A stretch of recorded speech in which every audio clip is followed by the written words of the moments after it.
There comes a time in every soul's journey when the familiar no longer feels safe, when the things we can touch and see no longer carry the certainty we once believed they did. It is in that space of uncertainty, when the ground beneath us seems fragile, that a deeper invitation begins to whisper. The Magic of Trusting the Invisible is a book about listening to that whisper, about daring to believe in what cannot be measured, and about finding strength in the unseen currents that guide our lives. The author does not speak of blind faith, but of a living faith, one that comes alive when we learn to trust the invisible threads of connection, intuition, and divine order that weave through every moment of existence. The book moves like a gentle river, carrying us through stories, reflections, and teachings that open the heart to a greater reality. It reminds us that what is truly real is not always what can be seen with the eyes, but what is felt with the spirit. At its heart, this work is a meditation on surrender. We are so often trained to control life, to plan, to calculate, to predict, to demand outcomes. Yet life, in its wisdom, has a way of humbling us. No matter how carefully we construct our plans, the unexpected arrives, a sudden change, a loss, a new opportunity we never imagined. The invisible is always shaping the visible. The author invites us to trust that unseen intelligence, call it God, the universe, spirit, or destiny, rather than resisting it. One of the most moving aspects of the book is the way it illustrates this principle through human stories. There is the tale of a woman who lost her job and felt as if the rug had been pulled from under her. At first, fear consumed her, and she doubted her worth. But in the quiet of her despair, she began to hear a deeper voice within, nudging her toward a dream she had long abandoned, starting her own small business. With no guarantee of success, she chose to trust the invisible pull of her heart. Months later, she discovered not only financial stability but also a joy she had never experienced in her old career. Her story is a testament to the power of leaning into uncertainty and finding hidden grace. The book emphasizes that trusting the invisible does not mean we abandon responsibility or float aimlessly through life. Rather, it calls for an active partnership. We are asked to listen inwardly, to cultivate awareness, and to act on inner guidance even when logic may not fully support it. This is not about recklessness but about alignment, moving when the inner compass points, even if the path ahead is foggy. The invisible is often most present in the form of intuition. The author describes intuition as the quiet language of the soul, always speaking, always nudging us toward our highest good. Yet we often dismiss it because it is subtle, because it defies proof. We prefer evidence, data, and guarantees. But the great turning points of life rarely come with guarantees. They arrive as soft whispers. Call this person, take that chance, let go of this burden. The magic begins when we learn to honor those whispers. There is a beautiful metaphor in the book comparing life to crossing a river on stepping stones hidden just beneath the water's surface. We cannot see all the stones at once, but as soon as we step onto one, the next appears. Trusting the invisible is like stepping onto that first unseen stone, believing that another will rise to meet our foot. If we wait until we see the entire path, we will never move. But when we dare to take one step in faith, the journey unfolds. The author also reflects on the role of fear. Fear is the great blocker of trust. Fear makes us cling to what is visible, what is known, even if it no longer serves us. Fear convinces us that the invisible is emptiness, when in fact it is fullness. To move beyond fear is not to deny it but to meet it with courage. The book shares examples of people who turned fear into fuel.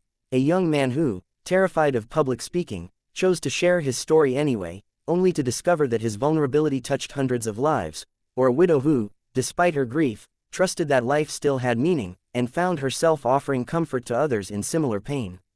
Each story carries the same lesson: fear shrinks us, but faith expands us. Another powerful theme is timing. Trusting the invisible means trusting not only that something will happen, but that it will happen in the right time.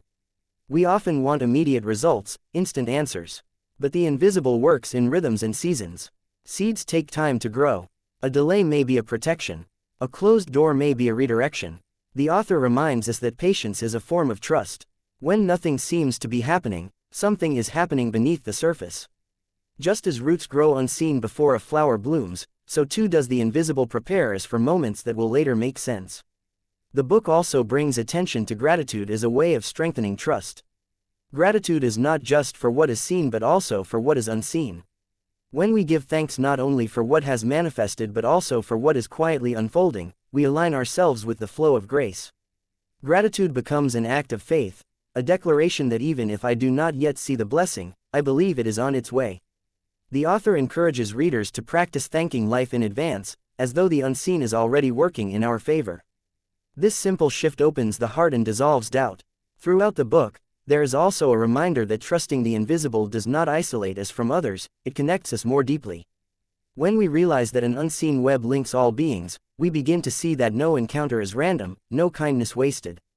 The stranger who smiles at us on a difficult day, the conversation overheard at the perfect moment, the friend who calls just when we need encouragement, these are the fingerprints of the invisible at work. Life is always conspiring to support us, if we are willing to see beyond coincidence. Perhaps the most profound message of the book is about identity. Trusting the invisible means remembering who we really are. Not just bodies, not just roles, not just names, but spiritual beings having a human experience. When we identify only with the visible self, we live in limitation. But when we remember the invisible essence within, the soul, the spark, the eternal part of us, we move through life with a different confidence. Losses hurt less because we know nothing essential can be lost. Challenges frighten us less because we sense a strength greater than our own moving through us. The narrative often circles back to transformation. Characters who once lived in fear, control, or despair are transformed by their willingness to surrender and trust. One man, facing bankruptcy, chose to release his need to micromanage every outcome and instead prayed for guidance. In moments of stillness, he found clarity about a new path, and in time, his life was rebuilt with more stability than before. A mother, devastated by her child's illness, found solace not in certainty but in trusting that love was carrying them both, unseen but real. These stories remind us that transformation begins not when circumstances change, but when our relationship to the invisible changes. By the closing chapters, the book leaves the reader with a sense of deep calm. It does not promise that trusting the invisible will remove all hardships. Life will still bring storms. But it assures us that we are never alone in the storm. There is always a presence, an intelligence, a current of grace moving with us, holding us, guiding us toward growth. When we surrender to that current, even the hardest seasons carry meaning. The magic of trusting the invisible lies not in escaping the human experience but in embracing it with open eyes and an open heart. It teaches us to walk with wonder, to listen with reverence, to act with courage. It invites us to see every setback as a setup, every ending as a beginning, every delay as a preparation. Most of all, it asks us to live not in constant anxiety about what we cannot see, but in quiet confidence that the unseen is more real than we imagine. As you put this book down, the author hopes you will pick up a new way of seeing your life, not as a series of accidents, but as a sacred unfolding. You may not know where the next step will lead, but you can trust that it will be revealed at the right moment. You may not see the entire river, but you can trust that each stepping stone will rise when you are ready. You may not control the winds, but you can trust that they are carrying you toward a greater shore. And perhaps that is the greatest gift of all, the freedom to live not in fear of the unknown, but in harmony with it. For when we trust the invisible, we discover that the invisible has always trusted us, believed in us, supported us, and carried us, even in the times we could not see it. That, truly, is the magic.